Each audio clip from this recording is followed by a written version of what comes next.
হাতি কাদায় পড়লে ব্যাঙেও লাথি মারে, আর খেইহারা ব্রাজিলকে পেয়েও উরুগুয়েও যেন ওদের ঘাড়ে চড়ে বসে।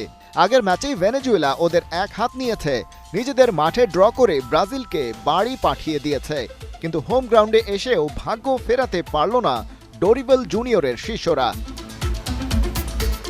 ম্যাচের ৬০% বেশি বল পজিশন ধরে রাখে স্বাগতিকরা, একের পর এক সুযোগ তৈরি করলেও কপাল খোলেনি ওদের।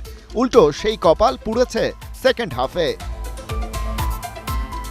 ম্যাচের ৫৫ মিনিটে ম্যাক্সিমিলিয়ানো আরোহোর অ্যাসিস্টে বক্সের বাইরে থেকে করা শট বল জালে জড়ান উরুগুয়ের Real Madrid mid Federico Valverde. তাতেই ভাঙে ডেডলক উরুগুয়ের লিড।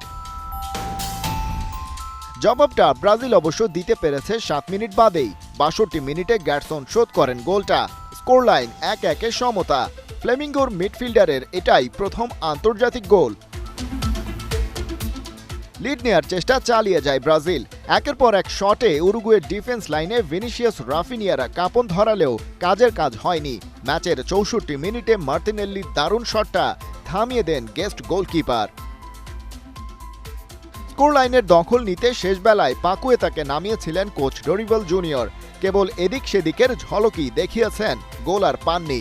৮৬ মিনিটে ব্রাজিলের একমাত্র স্কোরার গ্যাটসনের বদলি নামেন, তার ২ মিনিট বাদেই একটা অ্যাসিস্টও করেছিলেন এস্তেভাওকে।